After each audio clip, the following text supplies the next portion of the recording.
Money Box. Be financially disciplined. Hello everyone, different asset class എന്ന ഈ ടോപ്പിക്കിന്റെ second പാർട്ടിലേക്ക് എല്ലാവർക്കും സ്വാഗതം. ഈ വീഡിയോ ഫസ്റ്റ് ടൈം കാണുന്നവരോട് ഒരു ഹംബിൾ റിക്വസ്റ്റ്, ഇതിന്റെ പാർട്ട് 1ന്റെ ലിങ്ക് ഈ വീഡിയോയുടെ ഡിസ്ക്രിപ്ഷനിൽ കൊടുത്തിട്ടുണ്ട്. അത് കാണുക, എങ്കിൽ മാത്രമേ ഒരു കണ്ടിന്യൂറ്റി ഉണ്ടാവുള്ളൂ, ഒരു പൂർണ്ണത ഉണ്ടാവുകയുള്ളൂ. Now the third asset class is property. എന്താണ് പ്രോപ്പർട്ടി? റിയൽ എസ്റ്റേറ്റ് തന്നെ. റിയൽ എസ്റ്റേറ്റ് എന്ന് പറയുമ്പോൾ അത് റെസിഡൻഷ്യൽ ആവാം, കൊമേഴ്ഷ്യൽ ആവാം, ഇൻഡസ്ട്രിയൽ ആവാം. റിയൽ എസ്റ്റേറ്റിൽ ഇൻവെസ്റ്റ് ചെയ്യുമ്പോൾ നമുക്ക് രണ്ട് തരത്തിലുള്ള ഒരു ഇൻകം ആണ് അതിൻ്റെ അകത്ത് കിട്ടുന്നത്. ഒന്ന് എന്ന് പറയുന്നത് ക്യാപിറ്റൽ അപ്രീസിയേഷൻ ആണ്. പ്രോപ്പർട്ടിയുടെ വില ഉയരുമ്പോൾ നമുക്ക് നല്ലൊരു പ്രോഫിറ്റ് മാർജിനിൽ നമുക്ക് സെല്ല് ചെയ്ത് ക്യാഷ് ആക്കാം. ഒന്ന്. രണ്ട് എന്ന് പറയുന്നത് അതിന് സ്റ്റഡി ആയിട്ടുള്ള ഒരു ഇൻകം. ഒരു കൊമേഴ്ഷ്യൽ പ്രോപ്പർട്ടി ആണെങ്കിൽ അല്ലെങ്കിൽ ഒരു റെസിഡൻഷ്യൽ പ്രോപ്പർട്ടി ആണെങ്കിൽ നമുക്ക് റെന്റൽ ഇൻകം കണ്ടിന്യൂസ് ആയിട്ട് ഒരു ഇന്റർനെറ്റ് ക്യാഷ് ഫ്ലോ എപ്പോഴും ഉണ്ടായിരിക്കും. ഈ തരത്തിലുള്ള രണ്ട് ഇൻകമാണ് പ്രോപ്പർട്ടിയിൽ നിന്ന് നമുക്ക് കിട്ടുന്നത്. ഈ പ്രോപ്പർട്ടിയുടെ കൂടെ തന്നെ നാലാമത്തെ അസറ്റ് ക്ലാസും കൂടെ ഒരുമിച്ച് പറയാനായിട്ടാണ് ഞാൻ ആഗ്രഹിക്കുന്നത്. കൊമോഡിറ്റീസ്. എന്താണ് കൊമോഡിറ്റീസ്? കൊമോഡിറ്റീസ് എന്ന് പറയുന്നത് ഗോൾഡ്, സിൽവർ, ക്രൂഡ് ഓയിൽ, അങ്ങനെ എന്തുമാവാം. ലോകത്ത് വിനിമയം നടക്കുന്ന എന്ത് ഫിസിക്കലായിട്ടുള്ള അസറ്റും. അതിൽ ഒരു ഇൻവെസ്റ്റബിൾ കാറ്റഗറിയിലുള്ള അസറ്റ് എന്ന് പറയുന്നത് ഗോൾഡ് തന്നെയാണ്. ഗോൾഡ് എന്നാൽ അതൊരു സേഫ് ഹാവൻ അസറ്റ് ആയിട്ട് ലോകം മുഴുവൻ കാണുന്ന ഒരു അസറ്റ് ക്ലാസ് ആണ്. നമ്മളുടെ ഒക്കെ പോർട്ട്ഫോളിയോയിൽ മസ്റ്റ് ആയിട്ടും ഇൻക്ലൂഡ് ചെയ്യേണ്ട ഒരു അസറ്റ് ക്ലാസ് ആണ് ഗോൾഡ്. തീർച്ചയായിട്ടും ഓരോ രാജ്യവും ഓരോ ഗവൺമെന്റും അതുപോലെ തന്നെ ഓരോ നോർമൽ ഹൗസ് ഹോൾഡ് പോലും, സാധാരണ വീട്ടുകാർ പോലും വാങ്ങിക്കുന്ന ഒരു അസറ്റ് ക്ലാസ് ആണ്. ഓർണമെന്റ്സ് ആയിട്ടോ അല്ലെങ്കിൽ മറ്റ് ഇൻവെസ്റ്റ്മെന്റ് ആയിട്ടോ ഒക്കെ വാങ്ങിക്കുന്ന ഒരു അസറ്റ് ക്ലാസ് ആണ് ഗോൾഡ് എന്ന് പറയുന്നത്.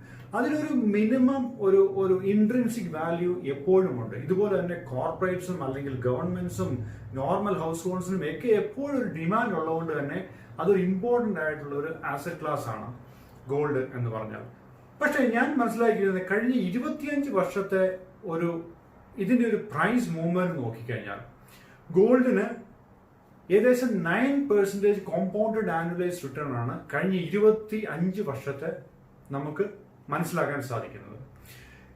25 വർഷം എന്ന് പറയുമ്പോൾ 1995 മുതൽ ഞാൻ കാൽക്കുലേറ്റ് ചെയ്തു. അതായത് 1995 1 ഗ്രാം സ്വർണത്തിന് ഏതാണ്ട് 500 രൂപയായിരുന്നു ഒരു ഗ്രാമിന് വില. ഇന്നിപ്പോ 4000 രൂപയ്ക്ക് മേളിൽ 4000-4200 രൂപ ഒരു ഗ്രാമിന് നിൽക്കുന്നു. ഇത് വെച്ച് നോക്കുമ്പോഴത്തേക്ക് ശരിക്കും പറഞ്ഞാൽ 9% ആണ് ഇതിന്റെ ഒരു അപ്രീസിയേഷൻ അല്ലെങ്കിൽ കോമ്പൗണ്ടഡ് ആനുവലൈസ് റിട്ടേൺ നമുക്ക് ലഭിക്കുന്നത്. പക്ഷെ ഇതിൻ്റെ അകത്ത് ഒത്തിരി ഈ പറഞ്ഞ നമ്മൾ മെജോറിറ്റിയും വാങ്ങിക്കുന്നത് ഗോൾഡ് ബിസ്ക്കറ്റ് ആയിട്ടോ അല്ലെങ്കിൽ ഹാർഡ് ഗോൾഡ് ആയിട്ടോ അല്ല, പകരം അത് ഓർണമെന്റ്സ് ആയിട്ട് വരുന്നത്. ഇത് വാങ്ങിക്കുകയും വിൽക്കുകയും ചെയ്യുമ്പോൾ നമ്മൾക്ക് അതിനുള്ള പണിക്കൂലി, അതിന്റെ കുറവ്, കൂടുതൽ ഇതൊക്കെ വരുന്നുണ്ട്. ഇതൊന്നും നമ്മൾ അഡ്ജസ്റ്റ് ചെയ്യുന്നില്ല. അതുകൊണ്ട് മാക്സിമം കിട്ടുന്ന ഒരു 8.75-9% ആണ് കഴിഞ്ഞ 25 വർഷമായിട്ട്. പക്ഷെ ഇന്ററിമായിട്ട് ചിലപ്പോൾ ഒരു പക്ഷേ വലിയൊരു അപ്രീസിയേഷൻ ഇപ്പൊ ഈ അടുത്തിടെ നിലവിൽ ഇപ്പോഴും നല്ലൊരു ഗോൾഡ് പീക്കിലാണ് നിൽക്കുന്നത്. അതൊക്കെ ശരിയാണ്. പക്ഷെ ഒരു ലോങ് ടേമിൽ ഒരു ഡീസന്റ് സ്റ്റേബിൾ ആയിട്ടുള്ള ഒരു റിട്ടേണും അതുപോലെ തന്നെ സ്റ്റേബിൾ ആയിട്ടുള്ള ആസറ്റ് ക്ലാസ്സുമാണ് ഗോൾഡ് എന്ന കാര്യത്തിൽ യാതൊരു സംശയവുമില്ല. എല്ലാവരുടെയും പോർട്ട്ഫോളിയോ ഇൻക്ലൂഡ് ചെയ്യണം. പക്ഷെ റിട്ടേൺ എന്ന് പറയുന്നത് ഇതാണ്. ഏകദേശം ഒരു 9% കൂടുതൽ ഒരിക്കലും അതിന് കിട്ടത്തില്ല. ഒന്ന്. രണ്ട് എന്ന് പറയുന്നത് ഞാൻ മനസ്സിലാക്കിയത് ഈ പ്രോപ്പർട്ടിയും റിയൽ എസ്റ്റേറ്റും ഒന്നിച്ചെടുത്തതിന്റെ കാരണം തന്നെ ഈ രണ്ട് അസറ്റ് ക്ലാസ്സിനും ഒരു സൈക്കിൾ ഉണ്ടായിരുന്നു. നമുക്ക് എല്ലാവർക്കും അറിയാം. ഇതിന്റെ ഒരു ഹൈ ഗ്രോത്ത് ഒരു പേസ് അല്ലെങ്കിൽ ഹൈ ഗ്രോത്ത് ആയിട്ടുള്ള ഒരു ഫേസ് അല്ലെങ്കിൽ ഒരു സൈക്കിള് ഓൾറെഡി അത് കഴിഞ്ഞതാണ്.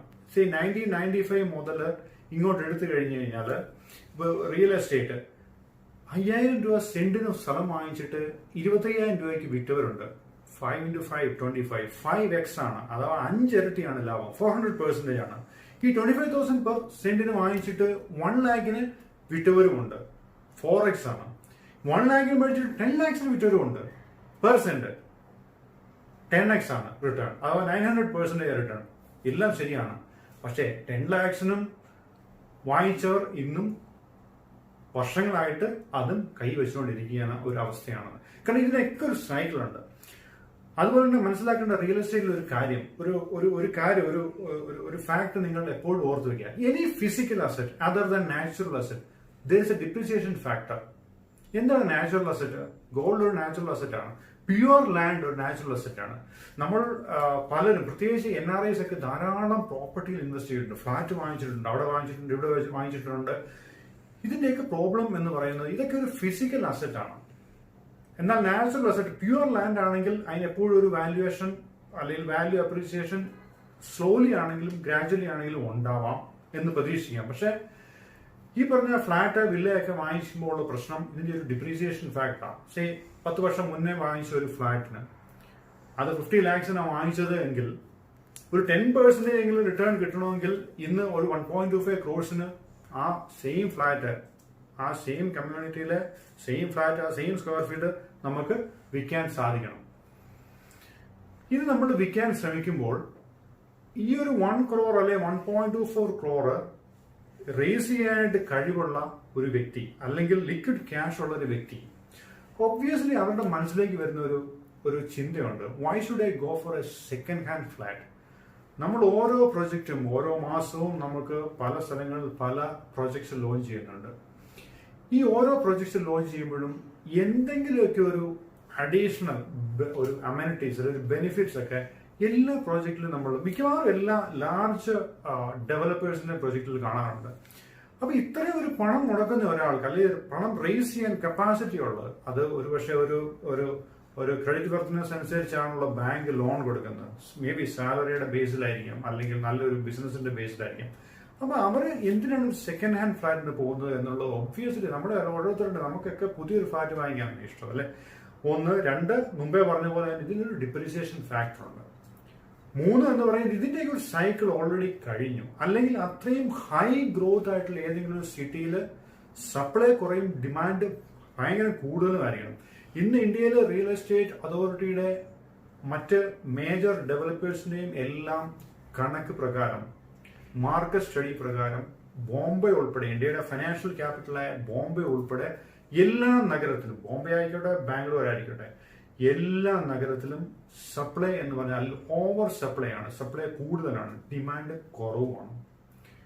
അപ്പോൾ ഇതിന്റെ ആ ഒരു സൈക്കിള് എന്റെ ഒരു അഭിപ്രായത്തിൽ ഗോൾഡിന്റെ ആണെങ്കിലും റിയൽ എസ്റ്റേറ്റിന്റെ ആണെങ്കിലും ആ ഒരു സൈക്കിൾ, ആ ഒരു വലിയൊരു ലാർജ് അപ്രീസിയേഷൻ കിട്ടുന്ന ആ ഒരു ഫേസ് കഴിഞ്ഞു. ഗോൾഡ് ആണെങ്കിൽ തീർച്ചയായിട്ടും അതൊരു നാച്ചുറൽ അസറ്റ് ആണ്. അല്ലെങ്കിൽ പ്യുവർ ലാൻഡ് ആണെങ്കിൽ തീർച്ചയായിട്ടും നിങ്ങൾക്ക് വാങ്ങിക്കാം. ലാൻഡ് വാങ്ങിക്കുമ്പോൾ അല്ലെങ്കിൽ നിങ്ങൾക്ക് എപ്പോഴും ഒരു ഫ്ലാറ്റോ വില്ലയോ ഒക്കെ വാങ്ങിക്കാം. പക്ഷെ നിങ്ങളുടെ പ്രൈമറി റെസിഡൻസ് എന്ന് പറയുന്നത് അതൊരു ഒരു ബേസിക് നീഡാണ്, ഷെൽട്ടർ എന്ന് പറയുന്നത്. അതിനു വേണ്ടിയാണ്. പക്ഷെ അല്ലാതെ ഒരു ഇൻവെസ്റ്റ്മെന്റ് അസറ്റ് ക്ലാസ് ആയിട്ട് ഗോയിങ് ഫോർവേഡ് റിയൽ എസ്റ്റേറ്റ് എന്ന് പറയുന്നത് ഒരിക്കലും അഡ്വൈസബിൾ അല്ല എന്നുള്ളത് തന്നെയാണ് എന്റെ അഭിപ്രായം. എന്നാൽ ഗോൾഡ് തീർച്ചയായിട്ടും ഒരു നമ്മുടെ പോർട്ട്ഫോളിയോയിൽ ഒരു സ്റ്റഡി, ഒരു സ്റ്റേബിൾ ആയിട്ടുള്ള അസറ്റ് കാറ്റഗറി എന്ന നിലയിൽ തീർച്ചയായിട്ടും ഇൻക്ലൂഡ് ചെയ്യാവുന്നതാണ്. ഇത് നിങ്ങളുമൊക്കെ നന്നായിട്ട് ചിന്തിക്കുക. റിയൽ എസ്റ്റേറ്റ് പോലുള്ള ഫ്ലാറ്റിലോ വില്ലയിലോ ഒക്കെ ഇൻവെസ്റ്റ് ചെയ്യുമ്പോഴത്തേനും ശ്രദ്ധിക്കുക. അതിന് ഡിപ്രീസിയേഷൻ വരും.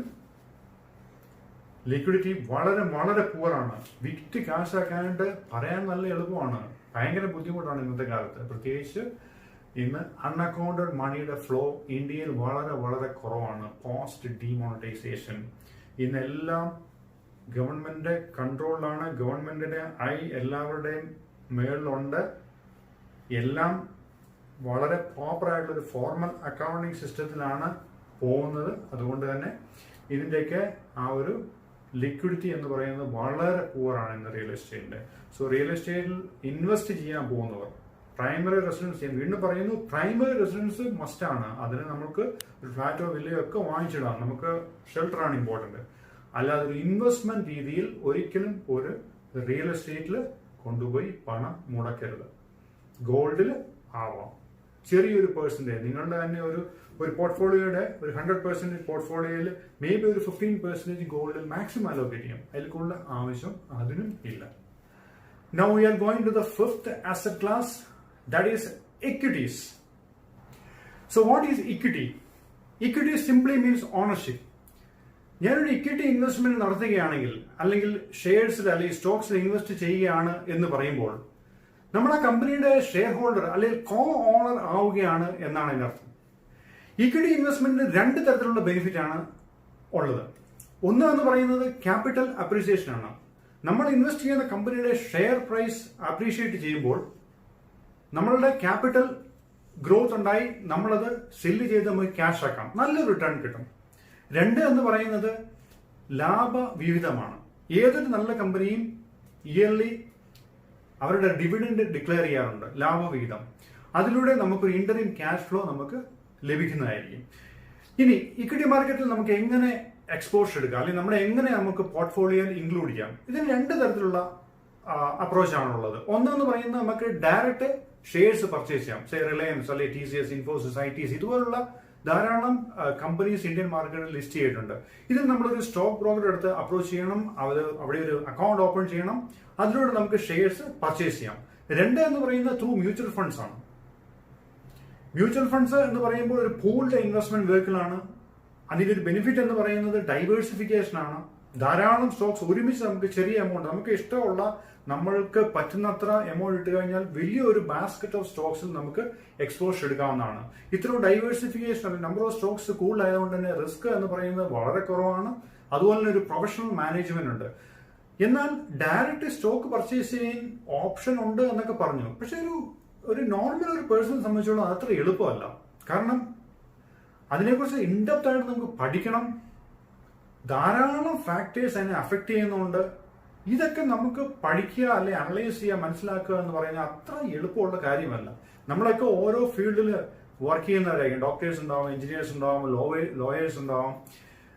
അപ്പൊ ഈ ജോലിക്കിടയിലൊന്നും ഈ ഒരു സ്റ്റഡിയും അല്ലെങ്കിൽ മാർക്കറ്റ് വാച്ച് ചെയ്യാനായിട്ടൊന്നും അത്ര പ്രാക്ടിക്കൽ അല്ല. സോ അതാണ് ഉള്ള ഏറ്റവും എളുപ്പ മാർഗമാണ് തീർച്ചയായിട്ടും ത്രൂ മ്യൂച്വൽ ഫണ്ട് നമുക്ക് എക്സ്പോഷർ എടുക്കാവുന്നതാണ്. ഇനി ഇക്വിറ്റി ഇൻവെസ്റ്റ്മെന്റ് സേഫ് ആണോ? ഞാൻ പറയും 100% സേഫ് ആണ്. കഴിഞ്ഞ 17 വർഷമായിട്ട് ഇൻവെസ്റ്റ്മെന്റ് സൈഡിൽ, അതും ഇക്വിറ്റി മാർക്കറ്റ് ഇൻവെസ്റ്റ്മെന്റ് സൈഡിൽ വർക്ക് ചെയ്യുന്ന ഞാൻ തീർച്ചയായിട്ടും പറയും ലോകത്ത് ഏറ്റവും അധികം വെൽത്ത് ക്രിയേറ്റ് ചെയ്യുന്ന ഒരു അസറ്റ് ക്ലാസ് എന്ന് പറയുന്നത് ഇക്വിറ്റീസ് തന്നെയാണ്. ഇതൊരു നോൺ ഫാക്ട് ആണ്, പ്രൂവൻ ആണ്. അത് ഇന്ത്യയിലല്ല, ലോകത്ത് മുഴുവൻ വെൽത്ത് ക്രിയേറ്റ് ചെയ്തിരിക്കുന്ന ത്രൂ ഇക്വിറ്റീസ് തന്നെയാണ്. ഇക്വിറ്റീസിൽ അല്ലെങ്കിൽ ഷെയർസിൽ ഡയറക്റ്റ് ഇൻവെസ്റ്റ് ചെയ്യാൻ അക്കൗണ്ട് ഒക്കെ ഓപ്പൺ ചെയ്ത് ഒരു ബ്രോക്കർ ത്രൂ പോകുന്ന എല്ലാവരും ഓർക്കേണ്ട ഒരു ഇമ്പോർട്ടന്റ് ആയിട്ടുള്ള ഫാക്ടർ ഉണ്ട്. Timing the market has always been an issue. Time in the market is important. അഥവാ നമ്മളുടെ ഹോൾഡിംഗ് പവർ, നമ്മളുടെ പേഷ്യൻസ്, അതാണ് കീ. മാർക്കറ്റിനെ ഒരിക്കലും ടൈം ചെയ്യാൻ പറ്റില്ല. ഞാനൊക്കെ എന്റെ കരിയർ സ്റ്റാർട്ട് ചെയ്യുമ്പോൾ, അതായത് 2003 ഇന്ത്യയുടെ BSE ബോംബെ സ്റ്റോക്ക് എക്സ്ചേഞ്ചിന്റെ ഇൻഡെക്സ് ലെവൽ എന്ന് പറയുന്നത് വെറും 3000 പോയിന്റ്സ് ആയിരുന്നു. ആ 3000 പോയിന്റ്സിൽ നിന്നാണ് ഏറ്റവും ഹൈ ആയിട്ടുള്ള ഈ ജാനുവരി ഫെബ്രുവരി ടൈമിൽ, ജാനുവരിയിലാണ് ഏറ്റവും അതിന്റെ പീക്ക് ടച്ച് ചെയ്തത്. അതായത് 42,000 ടച്ച് ചെയ്തു. ഏതാണ്ട് 14 ഇരട്ടിയോളം ടച്ച് ചെയ്തല്ലേ. പക്ഷെ ഇതിനോടൊക്കെ പല അപ്സ് ആൻഡ് ഡൗൺസും ഹ്യൂജ് ക്രാഷ് മാർക്കറ്റിൽ ഉണ്ടായിട്ടുണ്ട്. നമുക്കൊക്കെ അറിയാം 2008-2009 ഒരു ഗ്ലോബൽ ഫിനാൻഷ്യൽ ക്രൈസിസ്. ഇത് മേജറായിട്ട് അഫക്ട് ചെയ്തതും അല്ലെ അതിന്റെ സോഴ്സ് അല്ലെങ്കിൽ പ്രഭവ കേന്ദ്രം എന്ന് പറയുന്നത് US-ഉം യൂറോപ്പും ഒക്കെ ആയിരുന്നു. ഇതിന്റെ റീസൺ എന്ന് പറയുന്നത് സബ് പ്രൈം മോർട്ട്ഗേജ് ക്രൈസിസ് ആയിരുന്നു. മോർട്ട്ഗേജ് റീപേയ്മെന്റ് ഉണ്ടായ ഡിഫോൾട്ട്സ് ആയിരുന്നു ഈ ആ ഒരു ബബിള് പൊട്ടാനായിട്ടും ലോകം മുഴുവൻ മാർക്കറ്റ് ക്രാഷ് ചെയ്യാൻ അതിനൊരു കാരണമായത്.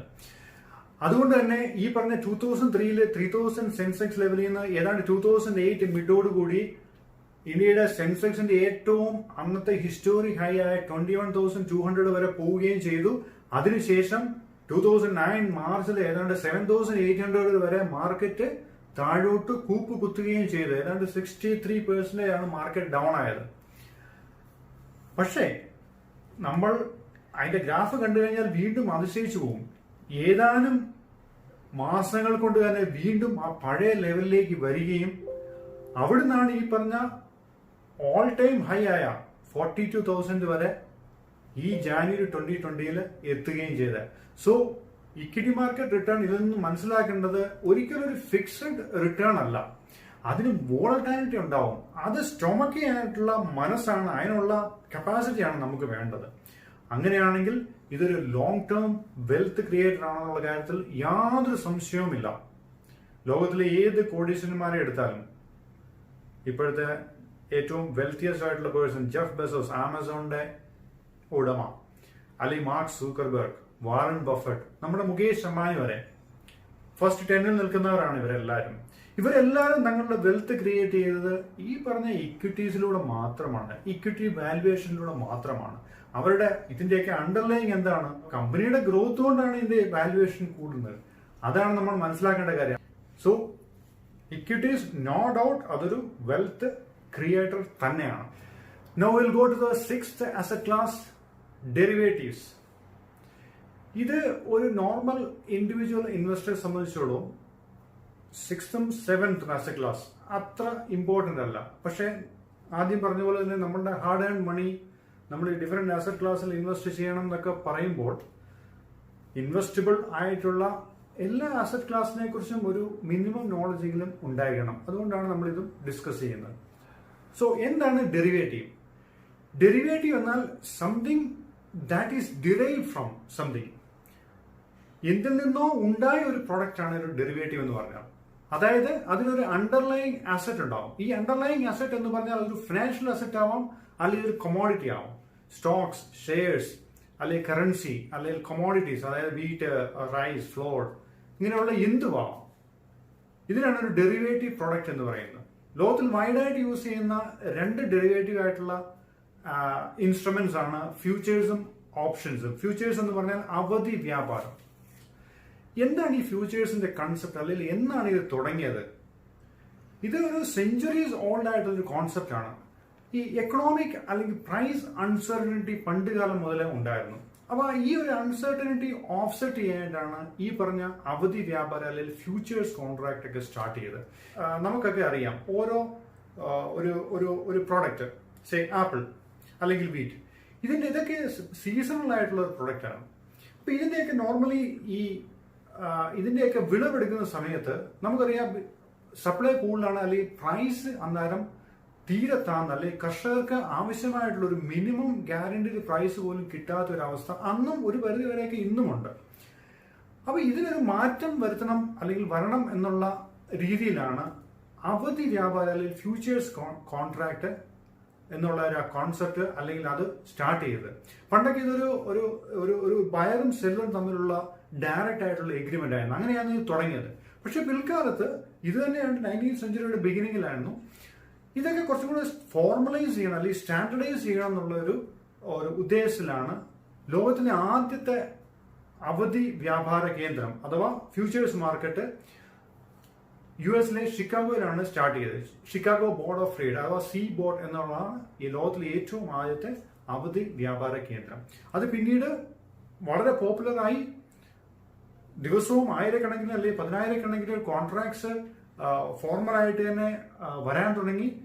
അങ്ങനെ അത് കുറച്ചും കൂടെ വലിയതാക്കി. അങ്ങനെയാണ് ഷിക്കാഗോ മെർക്കൻഡൈൽ എക്സ്ചേഞ്ച് അഥവാ CME ഇന്നും ലോകത്തിലെ ഏറ്റവും വലിയ അവധി വ്യാപാര കേന്ദ്രം അഥവാ ഫ്യൂച്ചേഴ്സ് മാർക്കറ്റ് ആണ് CME അഥവാ ഷിക്കാഗോ മെർക്കൻഡൈൽ എക്സ്ചേഞ്ച്. സോ ഇതാണ് ഇതിന്റെ കോൺസെപ്റ്റ്. പ്രൈസ് സ്ഥിരത ഉറപ്പുവരുത്തുക എന്നുള്ള ഉദ്ദേശത്തോടു കൂടിയാണ് ഈ പറഞ്ഞ അവധി വ്യാപാരം. ഒരു ഉദാഹരണം പറഞ്ഞു കഴിഞ്ഞാൽ, എനിക്കൊരു പ്രോഡക്റ്റ് ഉണ്ട്, ആപ്പിൾ ആണെന്ന് വിചാരിക്കാം, അല്ലെങ്കിൽ വീറ്റ് ആണെന്ന് വിചാരിക്കാം. ഇതിപ്പം ജൂലൈ അല്ലെങ്കിൽ ജൂൺ മാസം നമ്മൾ നിൽക്കുന്നു. എനിക്ക് ഡിസംബറിൽ അതിന്റെ വിളവെടുക്കാം. അപ്പം എനിക്ക് ആ ഡിസംബറിൽ എനിക്കൊരു ബയർ വേണം, എൻ്റെ പ്രൊഡക്റ്റ് സെല് ചെയ്യണം. ഇപ്പോൾ അതുകൊണ്ട് തന്നെ ആ വിളവെടുക്കുന്ന സമയമല്ലാത്തതുകൊണ്ട് മാർക്കറ്റിൽ അവൈലബിൾ അല്ല ആ പ്രൊഡക്റ്റിന്റെ സ്വാഭാവികമായിട്ടും പ്രൈസ് വളരെ ഹൈ ആയിരിക്കും. ഇതൊക്കെ സെയിൽ അല്ലെങ്കിൽ ട്രേഡ് ചെയ്യുന്ന ഒരു മിഡിൽ മാൻ എപ്പോഴും ഉണ്ടാവും, എന്ത് പ്രോഡക്റ്റ് ആണെങ്കിലും. അപ്പോൾ ഈ ഒരു മിഡിൽ മാനുമായിട്ട് ഈ ഒരു ഫാർമർ അല്ലെങ്കിൽ അഗ്രികൾച്ചറിസ്റ്റ് ഒരു കോൺട്രാക്റ്റിൽ എൻട്രി ചെയ്യുന്നു. ഞാൻ 6 മാസങ്ങൾക്ക് ശേഷം ഡിസംബറിൽ ഇത്ര ക്വാണ്ടിറ്റി, കിൻഡലാവാം അല്ലെങ്കിൽ ടണ്ണാവാം, ഇത്ര ടണ്ണാവാം, ഇത്ര ക്വാണ്ടിറ്റി അല്ലെങ്കിൽ ക്വാളിറ്റി ഉള്ള എൻ്റെ പ്രോഡക്റ്റ് ഞാൻ നിനക്ക് സപ്ലൈ ചെയ്യാം. പകരം നമ്മളൊരു പ്രൈസിൽ ഒരു ഫിക്സഡ് പ്രൈസ്, ഒരു മിനിമം അഷ്വേർഡ് പ്രൈസിന് നമ്മൾ ആ ഒരു എഗ്രിമെന്റ് എൻട്രി ചെയ്യുകയാണ്.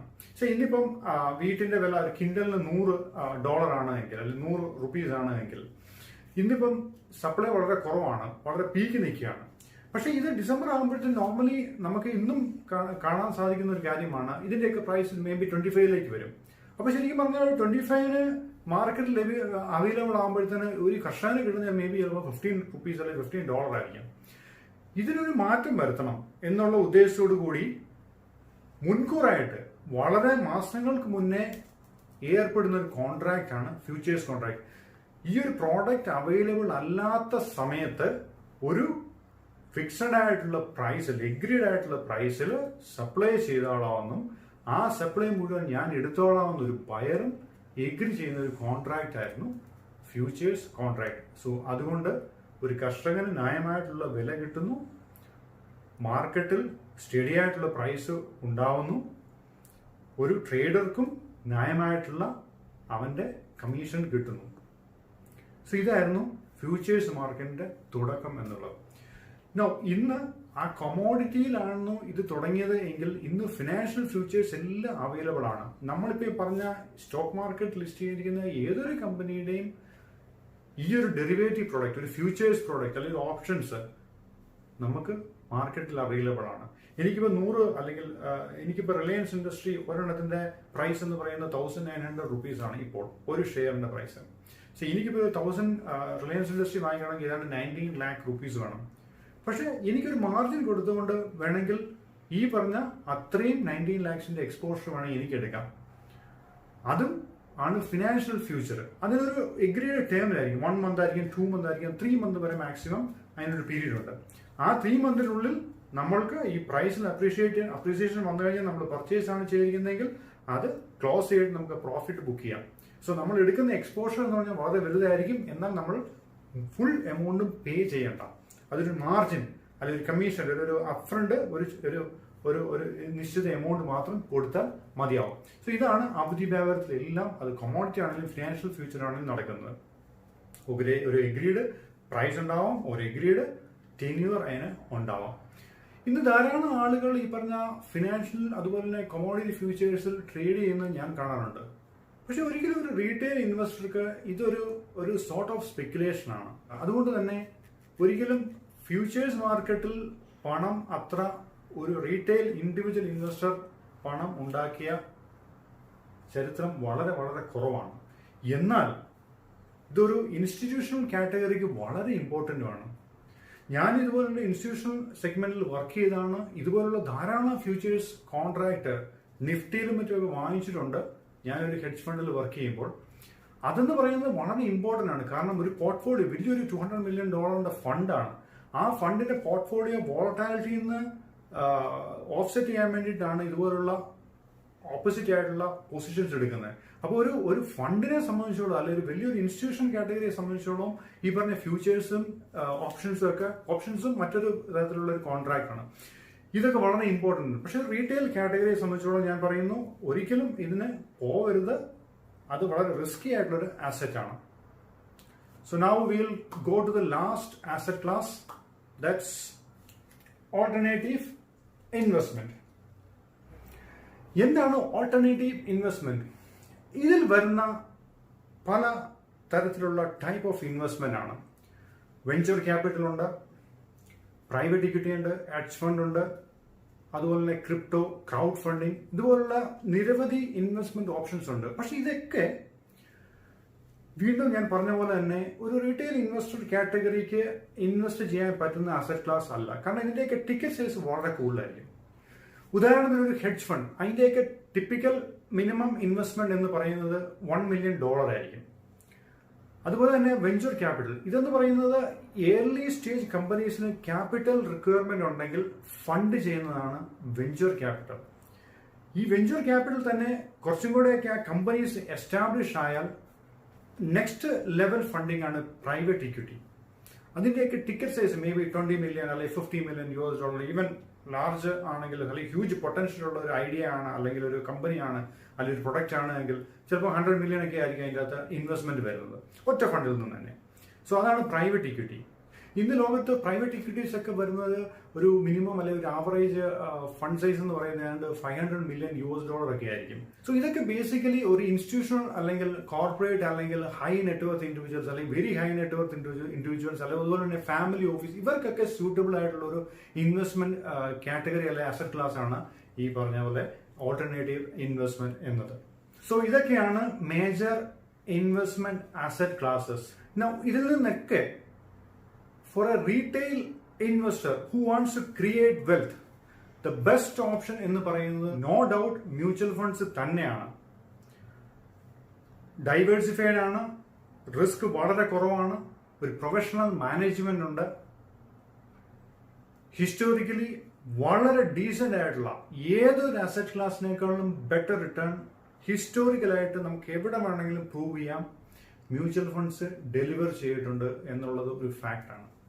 എന്നാൽ സെലക്ഷൻ ഓഫ് മ്യൂച്വൽ ഫണ്ട്സ് വളരെ ഇമ്പോർട്ടൻ്റ് ആയിട്ടുള്ള ഫാക്ടറാണ്. ഇന്ത്യയിൽ ഏതാണ്ട് 40-ലധികം മ്യൂച്വൽ ഫണ്ട് കമ്പനീസ് അഥവാ അസറ്റ് മാനേജ്മെന്റ് കമ്പനീസ് ഉണ്ട്. ഇവരെല്ലാവരും കൂടെ ചേർന്ന് ഏതാണ്ട് 1800-ലധികം ഡിഫറെന്റ് സ്കീംസ് അല്ലെങ്കിൽ ഫണ്ട്സ് മാനേജ് ചെയ്യുന്നുണ്ട്. ഇതിൽ നിന്ന് ഏത് കാറ്റഗറി പോകണം എന്നുള്ള, ഏത് ഫണ്ട് സെലക്ട് ചെയ്യണം എന്നുള്ളത് ഡിസൈഡ് ചെയ്യുന്നത് പല ഫാക്ടേഴ്സാണ്. ഒരാളുടെ ഏജ്, റിസ്ക് ടേക്കിംഗ് കപ്പാസിറ്റി, ഒരാളുടെ ഫിനാൻഷ്യൽ സ്റ്റാറ്റസ്, ഒരാളുടെ ലോങ് ടേം ഗോൾസ്, ഇതിനൊക്കെ അടിസ്ഥാനമാക്കിയായിരിക്കും നമ്മൾ സ്കീംസ് ചൂസ് ചെയ്യുന്നത്. So what is mutual fund? ഇതൊരു വലിയൊരു സബ്ജക്റ്റ് ആണ്. അത് നമുക്ക് മറ്റൊരു സെഗ്മെന്റിൽ ഡീറ്റെയിൽ ആയിട്ട് ഡിസ്കസ് ചെയ്യാം. പക്ഷെ മ്യൂച്വൽ ഫണ്ട്സിലേക്ക് കുറിച്ച് പറയുന്നതിന് മുന്നേ തന്നെ നമ്മൾ എല്ലാവരും മനസ്സിലാക്കേണ്ട മറ്റൊരു ഏരിയ ഉണ്ട്, and that is capital market, മൂലധന വിപണി. ക്യാപിറ്റൽ മാർക്കറ്റ് മനസ്സിലാക്കാതെ മ്യൂച്വൽ ഫണ്ട് മനസ്സിലാക്കിയിട്ട് കാര്യമില്ല. ക്യാപിറ്റൽ മാർക്കറ്റിന്റെ ഇമ്പോർട്ടൻസ് ആണ് നമ്മൾ ആദ്യം മനസ്സിലാക്കേണ്ടത്. So we will discuss capital market in our next segment. Thank you all. Please like, share and subscribe.